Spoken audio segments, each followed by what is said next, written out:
नमस्कार प्रिय विद्यार्थियों, आप सभी का स्वागत है आपके अपने यूट्यूब चैनल को करिकुलर मास्टर में। आज के वीडियो के माध्यम से हम लोग चर्चा करेंगे प्राथमिक चिकित्सा और स्वास्थ्य के बारे में। फर्स्ट एड एंड हेल्थ से बनने वाले मोस्ट इंपोर्टेंट 100 एमसीक्यूज के बारे में आज की वीडियो के माध्यम से हम चर्चा करेंगे, जो कि आपकी परीक्षा के लिए बहुत ही ज़्यादा इंपॉर्टेंट होगा, बेस्ट होगा। तो जो बच्चे अभी प्रथम सेमेस्टर में हैं और को करिकुलर कोर्स के रूप में फर्स्ट एड एंड हेल्थ का पेपर देने जा रहे हैं, किसी का 15 को लगा, किसी का किसी भी दिन लगा हुआ है। आप किसी भी यूनिवर्सिटी में पढ़ रहे हैं, वीर बहादुर सिंह पूर्वांचल, महात्मा गांधी काशी विद्यापीठ, जननायक चंद्रशेखर बलिया विश्वविद्यालय, एमजेपी आर्य बरेली रोहिलखंड विश्वविद्यालय, माँ पाटेश्वरी बलरामपुर, माँ विंध्यवासिनी मिर्जापुर, इसके अलावा राम मनोहर लोहिया अवध विश्वविद्यालय, माँ पाटेश्वरी बलरामपुर विश्वविद्यालय, ठीक है, माँ शाकुंभरी राजा महेंद्र प्रताप सिंह, कोई भी विश्वविद्यालय, बुंदेलखंड यूनिवर्सिटी झांसी, सभी के लिए इंपॉर्टेंट होगा। बीएससी बीकॉम, बीबीए, बीसीए, ठीक है, सभी के लिए इंपॉर्टेंट, बीएससी जी, बीएससी होम साइंस, सभी के लिए। ठीक है, आइए चर्चा करते हैं। चलिए प्रश्न आप देखेंगे। प्रश्न आपका, गर्भावस्था में धूम्रपान से क्या होता है? गर्भावस्था में धूम्रपान से माँ का स्वास्थ्य ठीक रहेगा? बिल्कुल नहीं। गर्भस्थ शिशु पर बुरा प्रभाव पड़ सकता है? बिल्कुल गलत बात है। गर्भस्थ शिशु पर बुरा प्रभाव पड़ता है?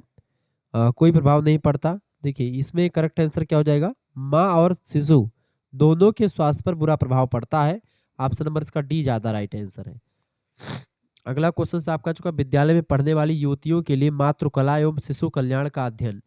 विद्यालय में पढ़ने वाली युवतियों के लिए मातृकला एवं शिशु कल्याण का अध्ययन जो है आवश्यक और लाभकारी होता है। इसका बी ऑप्शन करेक्ट आंसर होगा।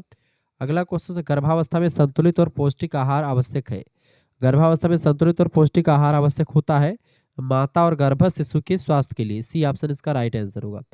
अगला क्वेश्चन आप देखते हैं, गर्भावस्था में स्त्री को किन पदार्थों का भोजन का समावेश करना चाहिए? गर्भावस्था में स्त्री को किन पदार्थों का भोजन में समावेश करना चाहिए?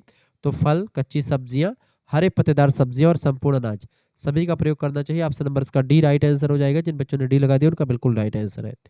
अगला क्वेश्चन आपका आ चुका, गर्भावस्था में थायरॉक्सिन हार्मोन के निर्माण के लिए निम्न की उचित मात्रा लेनी चाहिए। आयोडीन की मात्रा लेनी चाहिए। ऑप्शन नंबर इसका बी करेक्ट आंसर हो जाएगा। जिन बच्चों ने बी लगा दिया उनका बिल्कुल राइट आंसर है। आगे देखते हैं और भी चीज़ों को जानने का प्रयास करते हैं। अगला क्वेश्चन से, गर्भावस्था में प्रोटीन की अधिक आवश्यकता क्यों होती है? गर्भावस्था में प्रोटीन की आवश्यकता क्यों होती है? भ्रूण की वृद्धि के लिए, या गर्भाशय की वृद्धि के लिए, या स्तनों के विकास के लिए? तो गर्भावस्था में प्रोटीन जरूरी होता है, क्योंकि प्रोटीन से ऊतक और कोशिकाएं दोनों का निर्माण होता है। टूट फूट ऊतक और कोशिकाओं का निर्माण जो है प्रोटीन की मदद से ही होता है। तो इसीलिए भ्रूण के विकास के लिए, गर्भाशय की वृद्धि और स्तनों के विकास, सभी के लिए गर्भावस्था में प्रोटीन की जरूरत पड़ती है। उपरोक्त तो सभी इसका राइट आंसर हो जाएगा। नेक्स्ट क्वेश्चन आपका आ चुका है, भोजन पकाते समय आवश्यक होता है। बताएं, भोजन पकाते समय सब्जियों के बड़े बड़े टुकड़े काटना, मोटे छिलके उतारना, या उबाल कर पानी फेंकना, या फिर मॉड को भोजन में सम्मिलित करना? करेक्ट आंसर क्या होगा इसका? मॉड को भोजन में सम्मिलित करना इसका राइट आंसर हो जाएगा। ऑप्शन नंबर इसका डी राइट आंसर हो जाएगा। आगे बढ़ते हैं। अगला क्वेश्चन आपका आ चुका है, शिशु के आगमन की तैयारी शुरू हो जाती है।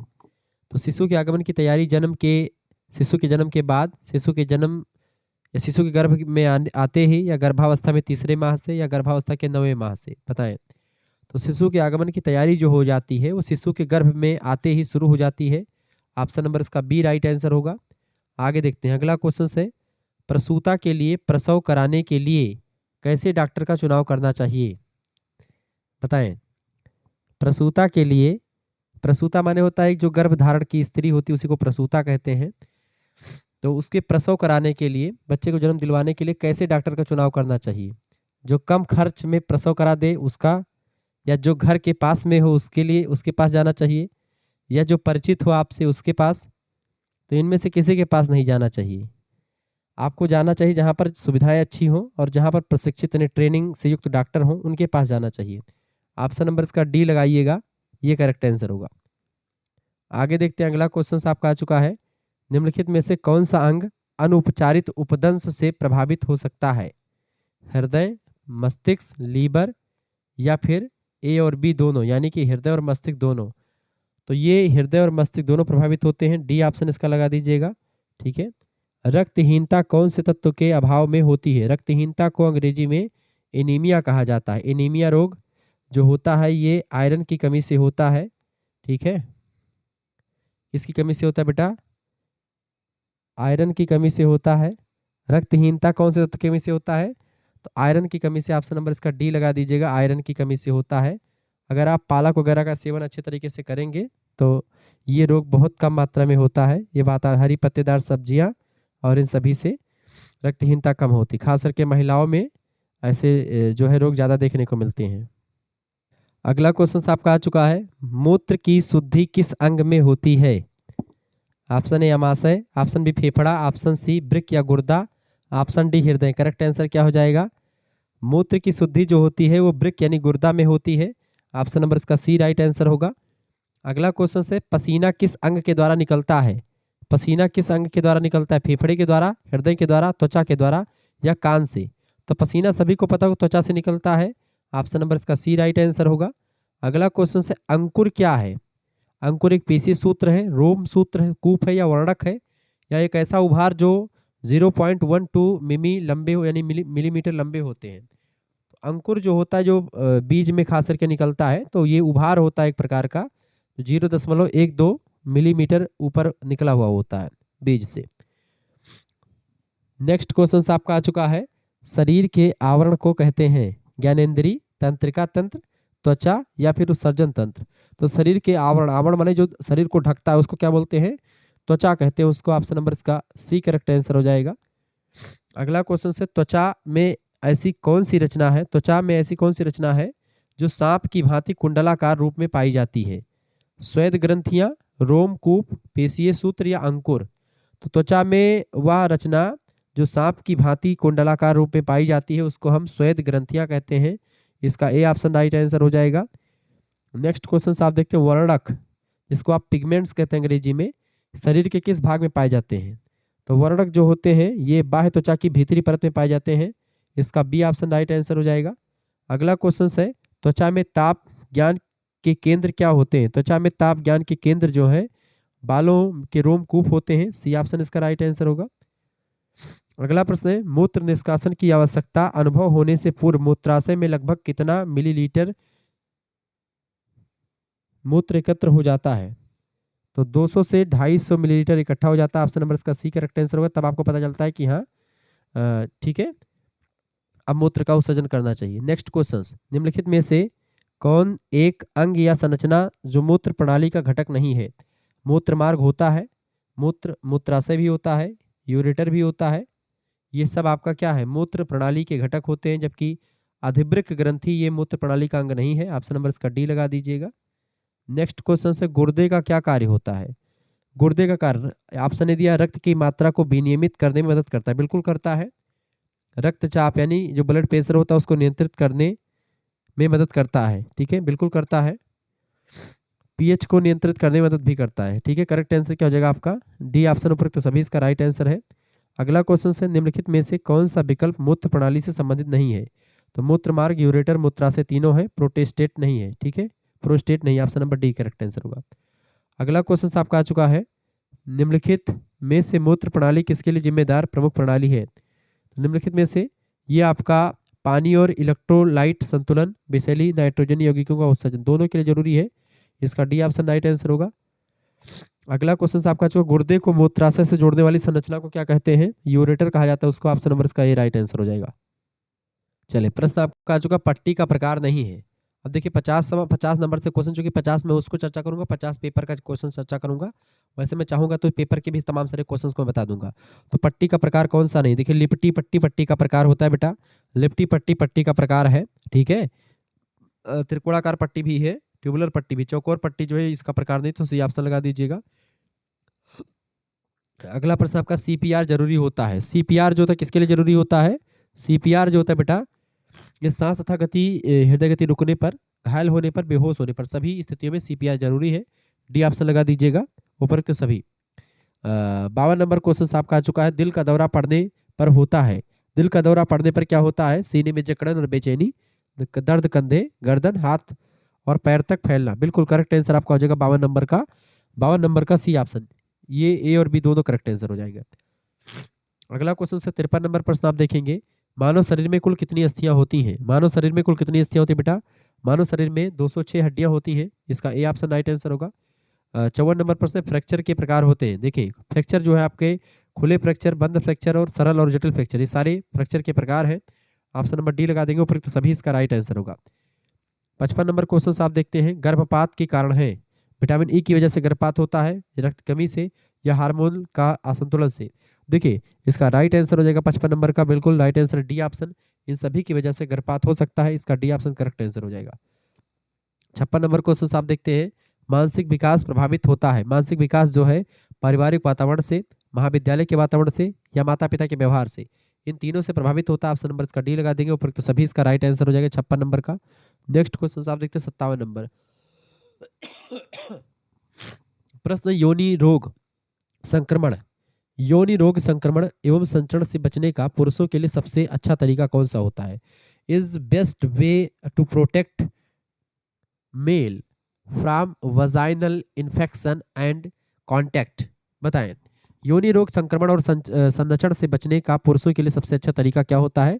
सबसे अच्छा तरीका होता है बेटा नर कंडोम का यूज करना, यानी कि जो ऑप्शन नंबर इसका ए करेक्ट आंसर होगा, मेल कंडोम का यूज करके आप बच सकते हैं सभी रोगों से, जो सेक्सुअल डिजीज रोग होते हैं, यौन संचारित रोगों से आप बच सकते हैं। बलात्कार का प्रकार है डेट रेप, गैंग रेप, विवाहित बलात्कार, ये सब बलात्कार के प्रकार होते हैं, डी ऑप्शन। ठीक है, आप डेट पर किसी को ले जाएं और आप बलात्कार करें उसका, तो वो भी आपका बलात्कार यानी कि रेप में आएगा। ठीक है, गैंग रेप और इन सभी ये सब रेप जो है आपका रेप के प्रकार है। Option number D correct answer होगा। 69 नंबर प्रश्न, गर्भपात का प्रकार नहीं है। सेप्टिक गर्भपात, मिस्ड गर्भपात, पूर्ण गर्भपात, अनिवार्य गर्भपात। देखिए सेप्टिक, मिस्ड और पूर्ण गर्भपात ये सब होते हैं, अनिवार्य गर्भपात जैसा कुछ नहीं होता। ऑप्शन नंबर इसका डी लगा देंगे 59 नंबर का। 60 नंबर क्वेश्चन आप देखते हैं, प्रश्न आपका आ चुका, बलात्कार के अपराध के संबंध में भारतीय दंड संहिता में किन धाराओं के बारे में बताया गया? तो 375, 376 दोनों धाराओं के बारे में बताया गया है। ऑप्शन नंबर इसका सी करेक्ट आंसर हो जाएगा। 61 नंबर क्वेश्चन आपका आ चुका है, मानसिक बीमारी से कोई संबंध नहीं है। मानसिक बीमारी से कोई संबंध नहीं, 61 नंबर करेक्ट आंसर क्या हो जाएगा? बी ऑप्शन इसका, बाल्यावस्था के अनुभव का मानसिक बीमारी से कोई संबंध नहीं होता है, बल जबकि अनुमानसिक कारकों, वात, ज्वर और मस्तिष्क के परिवर्तन का, इन सभी का संबंध होता है। ठीक है, नेक्स्ट क्वेश्चन आपकी स्क्रीन पर आ चुका है, 62 नंबर प्रश्न है, झुलसना क्या होता है? झुलसना क्या होता है? 62 नंबर बताएं। झुलसना जो होता है बेटा, ये आपका तरल या गैस से जलने को झुलसना कहते हैं, ए ऑप्शन इसका राइट आंसर होगा। 63 नंबर प्रश्न आपका पूछा गया है, मानसिक विकार नहीं है इनमें से, बताएं मानसिक विकार कौन सा नहीं है?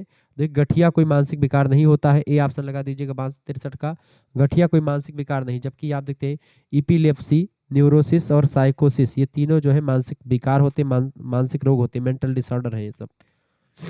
64 नंबर क्वेश्चन आपका, एक बच्चा किसके अभाव में मानसिक रोगी हो सकता है? प्रेम के अभाव में भी हो सकता है, प्रोत्साहन और निर्देशन और अनुशासन, इन तीनों के अभाव में बच्चा जो होता है वो मानसिक रोगी हो सकता है, डी ऑप्शन, यानी कि अभाव माने कमी में, डी ऑप्शन लगा दीजिएगा उपयुक्त सभी।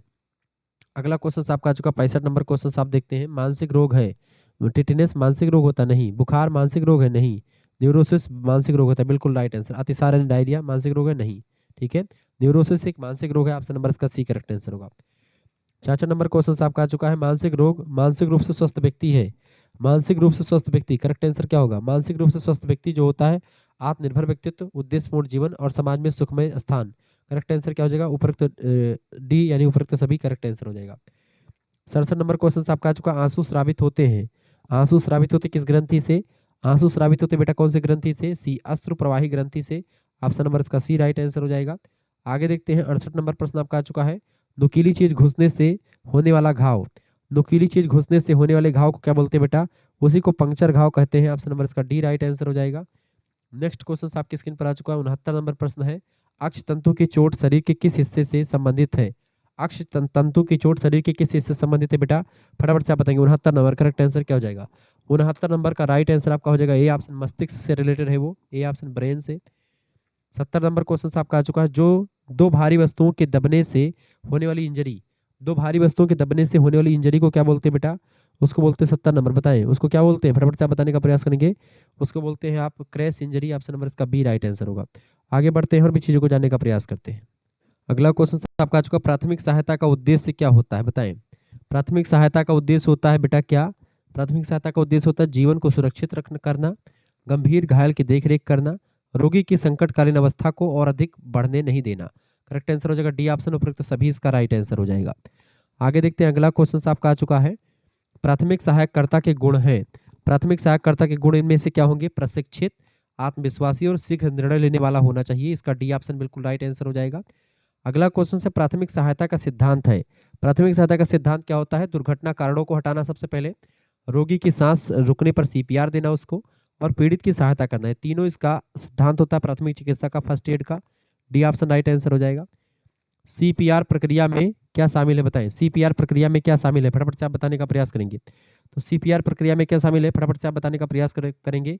सीपीआर प्रक्रिया में क्या होता है बेटा, फटाफट से आप बताएंगे। केवल बचाव सांस, केवल छाती का संपीड़न, बचाव श्वास और छाती संपीड़न। करेक्ट आंसर क्या हो जाएगा इसका, तो केवल सीपीआर प्रक्रिया में आपका बचाव श्वास और छाती संपीड़न, यानी कि आपको श्वास देना होता है और छाती को दबाना होता है। ऑप्शन नंबर इसका सी करेक्ट आंसर हो जाएगा।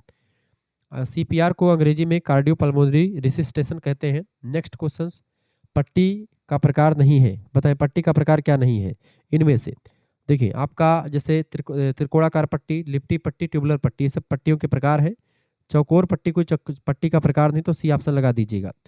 अगला क्वेश्चन आपका आ चुका, पट्टी को गांठ लगाने का तरीका। पट्टी को गांठ लगाने का तरीका, रीफ गांठ और ग्रंथि गांठ, दोनों प्रकार की गांठ लगा सकते हैं पट्टी। ऑप्शन नंबर सी लगा देंगे, ए और बी बिल्कुल राइट आंसर हो जाएगा। आगे देखते हैं, अगला क्वेश्चन आपका आ चुका है, फटाफट से आप देखेंगे। ट्यूबुलर पट्टी का प्रयोग करते हैं, ट्यूबुलर पट्टी का प्रयोग करते हैं, बताएं ट्यूबुलर पट्टी का प्रयोग कब करते हैं। जब आपकी उंगलियां घायल हो जाती हैं उस दौरान करते हैं। घायल उंगलियों को बांधने में ट्यूबुलर पट्टी का प्रयोग होता है। बी ऑप्शन राइट आंसर हो जाएगा। अगला क्वेश्चन है, नाक से रक्त आने पर घायल से कह सकते हैं। अगर किसी व्यक्ति के नाक से खून आता है एक्सीडेंट के बाद में, तो उससे आप क्या कह सकते हैं कि भाई मुंह से सांस ले आप। 10 या 15 मिनट तक आप नाक को पिंच भी कर सकते हैं और व्यक्ति को आगे की ओर झुका करके रखें, ठीक है। करेक्ट आंसर क्या हो जाएगा इसका, उपरोक्त तो सभी ये सारी चीज़ें कर सकते हैं एक प्राथमिक सहायता कार्य के रूप में। अगला क्वेश्चन आपका आ चुका, सामान्य व्यक्ति में रक्तदाब होता है। सामान्य व्यक्ति में रक्त का दाब जो होता है वो कितना होता है, रक्तदाब सामान्य व्यक्ति में रक्तदाब कितना होता है बेटा, तो होता है आपका कितना, फटाफट से आप बताने का प्रयास करेंगे। 120 से 80, 120 उच्चतम होता है, निम्नतम 80 होता है, ये बात आप ध्यान रखेंगे, ठीक है। इसका डी ऑप्शन बिल्कुल राइट आंसर हो जाएगा। जिन बच्चों ने डी लगा दिया उनका बिल्कुल राइट आंसर है, ठीक है। आगे देखते हैं, आगे देखते हैं। जब किसी यात्री की सांस नहीं चल रही हो तो क्या करना चाहिए बताएं। जब किसी यात्री की सांस नहीं चल रही हो तो उसको तुरंत सीपीआर दें, या पीड़ित को ठीक होने की स्थिति में रखें, या सांस की जांच के साथ जारी रखें, सांस की जांच के साथ उसको जारी रखें और धड़कनों की गणना करें, क्या करें बताएं। तो जब किसी यात्री की सांस नहीं चल रही हो ऐसी स्थिति में हमको उसको सीपीआर देना चाहिए, ठीक है। सीपीआर देना बहुत जरूरी है। अगला क्वेश्चन आपका आ चुका है, हेमलिच प्रक्रिया का उद्देश्य क्या होता है। हेमलिच प्रक्रिया का उद्देश्य होता है पीड़ितों के वायु मार्ग में रुकावट को दूर करने के लिए हेमलिच प्रक्रिया का उपयोग करते हैं। बी ऑप्शन राइट आंसर होगा। अगला क्वेश्चन आपका आ चुका है, आप धमनी रक्तस्राव को कैसे पहचान सकते हैं। धमनी रक्तस्राव यानी धमनी से खून बहने को कैसे पहचान सकते हैं, तो बताएं आप धमनी रक्तस्राव को कैसे पहचान सकते हैं। तो घाव से रक्त का प्रवाह जो होता है वो तेजी के साथ होता है। ऑप्शन नंबर इसका सी करेक्ट आंसर हो जाएगा, ठीक है। आगे देखते हैं, अगला क्वेश्चन आपका चुका, सूचीबद्ध करें कि फास्ट का क्या अर्थ होता है। फास्ट यफ माने होता है क्या, फास्ट का मतलब क्या होता है बेटा, यफ माने होता है आपका फर्स्ट, सॉरी क्या नाम है, यफ का मतलब होता है आपका फेस यानी कि चेहरा, ठीक है। फेस जो होता है उसको क्या बोलते हैं, चेहरा। तो यफ का मतलब होता है फास्ट, फास्ट का मतलब होता है चेहरा। दूसरा होता है ए का मतलब होता है आर्म्स यानी हथियार। यस का मतलब होता है आपका क्या, स्पीच यानी कि भाषण। और टी का मतलब होता है समय यानी टाइम, ठीक है। यानी चेहरा, हथियार, भाषण और समय, ये ए ऑप्शन करेक्ट आंसर है। फास्ट का फुल फॉर्म ये होता है चेहरा, हथियार, भाषण और समय। नेक्स्ट क्वेश्चन आपका आ चुका है, प्रश्न आपका आ चुका है, सीपीआर के प्रत्येक चक्र के लिए आपको कितने संपीड़न और सांस लेना चाहिए। वयस्कों के लिए पूछ रहा हूँ, सीपीआर के प्रत्येक चक्र के लिए आपको कितने संपीड़न और श्वास लेना चाहिए। करेक्ट आंसर इसका क्या हो जाएगा, फटाफट से आप बताएंगे। इसका राइट आंसर होगा 15 संपीड़न और 2 श्वास की जरूरत होती है। ए ऑप्शन राइट आंसर होगा। अगला क्वेश्चन आपका चुका, फ्रैक्चर के प्रकार हैं। फ्रैक्चर जो होते हैं खुले फ्रैक्चर, बंद फ्रैक्चर और सरल और जटिल, ये सारे फ्रैक्चर के प्रकार हैं। डी ऑप्शन लगा दीजिए, उपरोक्त डी इसका राइट आंसर होगा। अगला क्वेश्चन आपका आ चुका, फटाफट से आप देखने का प्रयास करेंगे, बहुत ही जबरदस्त क्वेश्चन है। प्रश्न है, रक्त कोशिका पर ऑक्सीजन किससे बांधती है। रक्त कोशिका पर ऑक्सीजन जो होती है वो हीमोग्लोबिन बांधती है। ऑप्शन नंबर इसका बी करेक्ट आंसर हो जाएगा। हीमोग्लोबिन की वजह से ही खून का रंग लाल होता है, ये भी बात ध्यान रखेंगे। अगला क्वेश्चन, खड़े होने पर श्वास होता है। खड़े होने पर श्वास जो होता है या श्वसन जो होता है ये आपका उच्च होता है, तीव्र होता है। ऑप्शन नंबर इसका ए करेक्ट आंसर हो जाएगा। अगला क्वेश्चन, रक्त और कोशिकाओं के बीच गैस विनिमय बताएं। रक्त और कोशिकाओं के बीच गैस विनिमय है, बताएं। रक्त और कोशिकाओं के बीच गैस विनिमय जो होता है वो आंतरिक श्वसन में होता है। डी ऑप्शन इसका करेक्ट आंसर हो जाएगा। ठीक है, डी ऑप्शन इसका राइट आंसर हो जाएगा। अगला क्वेश्चन आपका आ चुका, स्वर ध्वनि स्वर यंत्र ध्वनि कैसे पहचान सकते हैं, बताएं। स्वर यंत्र ध्वनि कैसे उत्पन्न करता है? स्वर यंत्र जो है आपका ध्वनि उत्पन्न करता है कंपन करके। ए ऑप्शन करेक्ट आंसर हो जाएगा। अगला क्वेश्चन आपका आ चुका, शरीर का वह भाग जिसमें नाक, मुंह, ग्रसनी, एपिग्लॉटिस, स्वर यंत्र और श्वास नली सब आ जाते हैं, उसी को हम लोग अपर रेस्पिरेटरी सिस्टम के नाम से जानते हैं। ऑप्शन नंबर इसका सी करेक्ट आंसर हो जाएगा। संक्रामक रोगों के फैलने से संक्रामक रोगों के फैलने से रोकने के निम्न उपाय हैं। संक्रामक रोगों के फैलने से रोकने के निम्न उपाय होते हैं आपके, पृथक्करण करके आइसोलेशन कर दिया जाए उसको, सूचना नोटिफिकेशन दे करके, या प्रतिरक्षण करके यानी इम्यूनिटी सिस्टम उसका मजबूत करके। संक्रामक रोगों से बचाने के लिए तीनों उपाय किए जा सकते हैं। ऑप्शन नंबर इसका डी राइट आंसर होगा, उपरोक्त सभी। नेक्स्ट क्वेश्चन, आंत, ज्वर, विसूचिका, पेचिश, अतिसार डायरिया, अतिसार माने डायरिया आदि के रोगी के मल मूत्र का निसंक्रमण करने के उपयोग में होता है। आंत, ज्वर, विसूचिका, पेचिश, अतिसार आदि के रोगी के मल मूत्र का निसंक्रमण करने के उपयोग में होता है। करेक्ट आंसर क्या हो जाएगा? इसी को बोलते हैं कार्बोलिक एसिड। बी ऑप्शन इसका राइट आंसर। इसके निष्क्रमण में कार्बोलिक एसिड का प्रयोग होता है। अगला क्वेश्चन, डिप्थीरिया रोग फैलता है। डिप्थीरिया रोग जो होता है ये जीवाणुओं के द्वारा फैलता है। A option. खसरा रोग का उद्भवन काल बताएं। खसरा रोग का उद्भवन काल कितना दिन होता है? 7 से 14 दिन। ऑप्शन नंबर इसका ए करेक्ट आंसर हो जाएगा। डिक टेस्ट किया जाता है। डिक टेस्ट जो होता है बेटा, ये स्कॉरलेट ज्वर होने पर आप डिक टेस्ट के माध्यम से स्कॉरलेट ज्वर आप जो है नाप सकते हैं। ऑप्शन नंबर इसका ए राइट आंसर हो जाएगा। आगे देखते हैं, अगला क्वेश्चन आपका आ चुका है, फटाफट से आप देखने का प्रयास करेंगे, वीडियो को लाइक करते रहे और शेयर भी कर दीजिएगा, ठीक है। अगला क्वेश्चन आपकी स्क्रीन पर आ चुका, फटाफट से आप देखने का प्रयास करेंगे, बहुत ही तीव्र गति से मैं बताने का प्रयास करूंगा। चलें, प्रश्न आपका आ चुका, हीमोग्लोबिन किसमें सहायक होता है? वृद्धि में, पोषण में, श्वसन में, उत्सर्जन में, बताएं। हीमोग्लोबिन जो होता है सहायता करता है श्वसन में। ऑप्शन नंबर इसका बी राइट आंसर होगा। एक स्वस्थ मनुष्य 1 मिनट में कितनी बार सांस लेता है? एक स्वस्थ मनुष्य 1 मिनट में कितनी बार सांस लेता है? कितनी बार लेता है बेटा? 15 से 18 बार, बिल्कुल राइट आंसर है ये ऑप्शन। अगला क्वेश्चन आपका आ चुका है, मनुष्य की श्वास नालिका का निर्माण होता है। मनुष्य की श्वास नालिका का निर्माण जो है सी आकार की उपास्थि की तरह होता है। B option. हृदय बना होता है ऐच्छिक पेशियों का या अनैच्छिक पेशियों का? तो हृदय जो होता है ये किस पेशी का बना होता है? अनैच्छिक पेशियों का बना होता है, क्योंकि ये अपने मन मुताबिक काम नहीं करती हैं, ये अपने मन से ही काम करती हैं, इस पर मनुष्य का कोई जोर नहीं चलता है, ठीक है। अगला क्वेश्चन, रक्त के कार्य हैं। रक्त यानी खून, ब्लड। ब्लड का काम क्या होता है? रक्त का थक्का जमाना, रोगों से सुरक्षा करना और शरीर की स्वच्छता, सभी के लिए खून की कमी जो है जरूरी होती है। डी ऑप्शन, यानी खून जरूरी होता है। विटामिन के माध्यम से रक्त का थक्का भी जमता है, ये बात भी ध्यान रखेंगे। अगला क्वेश्चन से, मनुष्य में सामान्यतः हृदय धड़कता है प्रति मिनट। एक मनुष्य का हृदय जो है 1 मिनट में कितनी बार धड़कता है? तो कम से कम 70 से 72 बार या 72 से 75। 70 से 72 ऑप्शन में है नहीं, तो 72 से 75 लगा दीजिएगा, ये ऑप्शन इसका राइट आंसर होगा। अगला क्वेश्चन से, रक्त को हृदय से विभिन्न अंगों की ओर ले जाने वाली सिराएं होती हैं, धमनियां होती हैं? तो धमनी कहते हैं उसको। ऑप्शन नंबर इसका बी करेक्ट आंसर होगा। आगे देखते हैं, परिसंचरण संस्थान का अंग नहीं है। परिसंचरण संस्थान का अंग इनमें से कौन सा नहीं है? देखिए, गुर्दे जो होते हैं बेटा, ये उत्सर्जन तंत्र, गुर्दा माने किडनी, ये उत्सर्जन तंत्र के अंग होते हैं, जबकि रक्त, हृदय, धमनी और सिरा ये परिसंचरण तंत्र के अंग होते हैं। अगला क्वेश्चन, परिसंचरण तंत्र का प्रमुख अंग कौन सा होता है? फेफड़ा, हृदय, सिराएं या धमनियां? परिसंचरण तंत्र यानी एक स्थान से दूसरे स्थान पर खून को पहुंचाने वाले तंत्र को परिसंचरण तंत्र कहते हैं।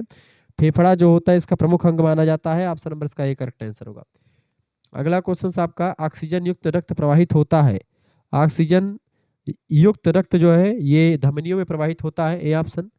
अगला क्वेश्चन आपका आ चुका है, किसमें कपाट होता है? कपाट किसमें होता है? फटाफट से आप बताएंगे। सिराओं में कपाट होता है, इसका बी ऑप्शन बिल्कुल राइट आंसर होगा। आगे देखते हैं, अगला क्वेश्चन आपके स्क्रीन पर आ चुका, फटाफट से आप देखने का प्रयास करें, वीडियो को लाइक और शेयर भी करते रहें। चलें, टाइफाइड फैलाने वाले जीवाणु हैं। टाइफाइड फैलाने वाले जीवाणु को सल्मोनेला टाइफी बोलते हैं। ऑप्शन नंबर इसका बी करेक्ट है, सल्मोनेला टाइफी। नेक्स्ट क्वेश्चन, फेफड़ों की तपेदिक में लक्षण होते हैं, बताएं। फेफड़ों की तपेदिक में लक्षण होते हैं, फेफड़ों में जब तपेदिक यानी टीबी हो जाता है तो क्या लक्षण दिखाई पड़ते हैं? फेफड़े कमजोर हो जाते हैं, श्वास फूलने लगती है, ऑक्सीजन ग्रहण नहीं कर पाते। Option number D correct answer होगा, ऊपर तो सभी इसका राइट आंसर होगा। अगला क्वेश्चन आपका आ चुका है, बेरियोला वायरस से फैलता है। बेरियोला वायरस जो होता है इससे चेचक फैल जाता है, चेचक नाम का रोग। ऑप्शन नंबर 1 करेक्ट आंसर होगा। क्षय रोग, क्षय रोग को भी टीबी कहते हैं, फैलता है किसके द्वारा? क्षय रोग जो होता है ये बैसिलस के द्वारा फैलता है। ठीक है, ऑप्शन नंबर इसका बी करेक्ट आंसर होगा। हाँ, ट्यूबरकुलोसिस टीबी को ही कहा जाता है। ठीक है, अगला क्वेश्चन, तपेदिक के रोगाणु को कहते हैं, तपेदिक के रोगाणु को क्या कहते हैं? माइक्रोबैसिलस ट्यूबरकुलोसिस कहा जाता है तपेदिक के रोगाणु को, यानी इसी रोगाणु की वजह से टीबी होती है, माइक्रोबैसिलस ट्यूबरकुलोसिस। इसीलिए जो है टीबी को टीबी कहते हैं, ट्यूबरकुलोसिस को कहा जाता है। ठीक है, नेक्स्ट क्वेश्चन, रचना की दृष्टि से कान के प्रमुख भाग, तो कान के कितने भाग होते हैं? कान के 3 भाग होते हैं, अंतःकरण, मध्यकर्ण और पश्चकर्ण। ठीक है, अगला क्वेश्चन, अंतःकरण में स्थित है, अंतःकरण में क्या स्थित होता है? ध्वनिग्राही अंग जितने होते हैं सुनने वाले, वह सब कान के अंदर वाले भाग में होते हैं। व्यायाम से लाभ होता है, व्यायाम से लाभ होता है बेटा कौन सा? रक्त संचार अधिक होता है, बिल्कुल होता है। जब आप कहीं कसरत करते हो तो आपका जो रक्त संचार होता है, प्रेशर होता है ब्लड का, वो बढ़ जाता है। मांसपेशियां बलिष्ठ हो जाती हैं, अगर आप कसरत करते हैं तो मांसपेशियां बलिष्ठ होती हैं, शरीर स्वस्थ रहता है, शरीर आपका फिट रहता है। ठीक है, मोटापा नहीं फैलता, आपका पेट बाहर नहीं निकलता, बेसल मेटाबॉलिक रेट जो होता है वो सही रहता है, कार्य क्षमता एवं रोग रोधक क्षमता भी बढ़ती है, आपको रोग नहीं होते शरीर में। ठीक है, ऑप्शन नंबर इसका डी लगा देंगे उपयुक्त सभी, इसका राइट आंसर है। भोजन होना चाहिए, कैसा भोजन होना चाहिए? भोजन जब भी बनाया जाए तो व्यक्ति की आयु और कार्य के अनुसार होना चाहिए, कौन सा व्यक्ति कितना काम, कोई व्यक्ति मान लेते हैं टीचर है तो टीचर के लिए कैसा भोजन चाहिए, एक व्यक्ति अगर कुदाल चलाता है उसके लिए भोजन का अलग प्रबंध करना चाहिए, ये सब एक स्त्री का कर्तव्य होता है। मौसम के अनुसार, जैसे मान लेते हैं बारिश हो जाए तो बढ़िया पकौड़ी भी छन सकती है, ये सब चीज़ें हो सकता है, यानी मौसम के अनुसार भी भोजन ग्रहण करना चाहिए, ये सब अच्छा माना जाता है। संतुलित और पौष्टिक तत्व, यानी कि उसमें आपका कार्बोहाइड्रेट, वसा, प्रोटीन, खनिज लवण ये सभी विद्यमान होने चाहिए। तो एक एक जो आदर्श गृहिणी होती है उसके अंदर ये सारे गुण विद्यमान होने चाहिए। ठीक है, ऑप्शन नंबर डी उपरोक्त तो सभी इसका राइट आंसर हो, भोजन ऐसा बनाना चाहिए। ठीक है, ध्यान रखिएगा इस बात को। अगला क्वेश्चन, विद्यालय क्लिनिक में क्या साज सज्जा होनी चाहिए? विद्यालय क्लिनिक में साज सज्जा क्या होनी चाहिए? भार मापने की मशीन होनी चाहिए विद्यालय में, आंखों का परीक्षण करने के लिए नैलन का कार्ड आता है वो होना चाहिए ताकि बच्चों की आंखों की परीक्षण की जा सके। लेकिन खास करके विद्यालयों में जो छोटे मोटे विद्यालय होते हैं उसमें होते नहीं हैं, बस केवल बच्चों से फीस ली जाती है, और जो है मास्टर मतलब जो टीचर्स होते हैं उनको भी कम फीस दी जाती है। ठीक है, तो इसमें विद्यालय में सुविधा नहीं होती कुछ भी, लेकिन होनी क्या चाहिए? भार मापने की मशीन होनी चाहिए ताकि बच्चा जो है भार मापे और पौष्टिक आहार जब वो ले उसके बाद सारी चीज़ें। आंखों का परीक्षण करने के लिए नैलन के कार्ड होने चाहिए।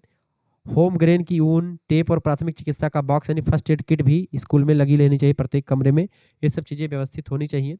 ऑप्शन नंबर डी ऊपर तो सभी इसका राइट आंसर हो जाएगा। ठीक है, तो आप सभी लोगों ने बहुत सारे प्रश्नों को समझा है, बस 2 मिनट और क्लास ले लीजिए, उसके बाद में आपको छोड़ देंगे। चलें आगे बढ़ते हैं। अगला क्वेश्चन आपका आ चुका है, पित्त रस में कौन सा एंजाइम पाया जाता है? पित्त रस में कौन सा एंजाइम पाया जाता है? सोडियम ग्लाइकोलेट पाया जाता है, बी ऑप्शन करेक्ट आंसर होगा। शरीर के किस अंग में यूरिया व यूरिक अम्ल को रक्त में से पृथक किया जाता है? तो शरीर के किस अंग में यूरिया व यूरिक अम्ल को रक्त से अलग करते हैं? तो यकृत यानी लीवर में। अगला क्वेश्चन है, हमारे शरीर में मुंह से लेकर के मल द्वार तक के भाग को क्या कहते हैं? उसी को आहार नाल के नाम से जानते हैं, सी ऑप्शन। अग्न्याशय में कौन सा एंजाइम पाया जाता है? अग्न्याशय में इमाइलॉप्सिन नाम का एंजाइम होता है, उसको वो पाया जाता है, option number A right answer होगा। मनुष्य के शरीर की जो छोटी आंत होती है उसकी लंबाई कितनी होती है? तो मनुष्य के शरीर की छोटी आंत की लंबाई जो होती है 22 फीट के आसपास होती है, ऑप्शन नंबर इसका ए राइट आंसर होगा। भेदने या फाड़ने वाले दांतों की संख्या मनुष्य के शरीर में कितनी होती है? तो ऐसे दांतों की संख्या 4 होती है। दांत कई प्रकार के होते हैं, रदनक, कृंतक, ठीक है, अग्र चबरड़क, मध्य चबरड़क, ये तमाम प्रकार के दांत के प्रकार होते हैं। अगला क्वेश्चन, जीभ की धीमी गति निम्न में से किन पेशियों के कारण होती है? तो अंतस्थ पेशियों की वजह से, बी ऑप्शन। निम्न में से किसका कार्य यूरिया तथा यूरिया का तथा अम्ल का निर्माण करना होता है? तो प्लीहा का, इसका ए ऑप्शन राइट आंसर होगा। अगला क्वेश्चन है, मनुष्य की लार में पानी की मात्रा कितने % होती है? 99.2% मात्रा लार में पानी की होती है, ऑप्शन नंबर इसका डी करेक्ट आंसर होगा।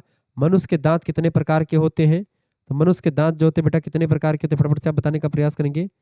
मनुष्य के दांत जो होते हैं कई प्रकार के होते हैं, तो मनुष्य के दांत जो है बेटा कितने प्रकार के? 2 प्रकार के होते हैं दांत, ठीक है। वो 4 प्रकार के अलग टाइप के दांत होते हैं, 2 प्रकार के मुख्य रूप से होते हैं। अगला क्वेश्चन सा, एक दूध के दांत होते हैं और एक आपके ओरिजिनल दांत होते हैं। इस प्रकार से पूछा जा रहा है क्वेश्चन, ठीक है। बाकी वो तो रत्नक, कृंतक ये सब अलग अलग होता है, ठीक है। अगला क्वेश्चन आपका आ चुका, पाचन में सहायक अंगों को बांट सकते हैं किसके अंतर्गत, बताएं। तो पाचन में सहायक अंगों को बांट सकते हैं आपके पाचन क्रिया और पाचन संस्थान। ऑप्शन नंबर इसका दोनों करेक्ट आंसर हो जाएगा, ए और बी दोनों करेक्ट आंसर हो जाएंगे। अगला क्वेश्चन से, वे सब अंग जो निम्न में से क्रियाओं में भाग लेते हैं पाचन संस्थान कहलाते हैं। पाचन क्रिया, चयापचय, अभिशोषण तीनों होते हैं, डी ऑप्शन पर सभी। लास्ट क्वेश्चन है, पाचन संस्थान का प्रमुख अंग निम्न में से कौन सा नहीं है। मुंह पाचन तंत्र का अंग होता है, अमाशय भी होता है, छोटी आंत, इन सभी भोजन पचता है, मुंह से वैसे भोजन का पाचन शुरू हो जाता है। यकृत, लीवर जो है ये पाचन तंत्र का अंग नहीं, ऑप्शन नंबर इसका बी करेक्ट आंसर होगा। चलिए फिर मिलते हैं हम नेक्स्ट वीडियो में, तब तक के लिए जय हिंद जय भारत। आप सभी का बहुत बहुत धन्यवाद हमारे जुड़ने के लिए। इसी प्रकार से अपना प्यार और अपना दुलार हमेशा बनाए रखिएगा। बहुत बहुत धन्यवाद।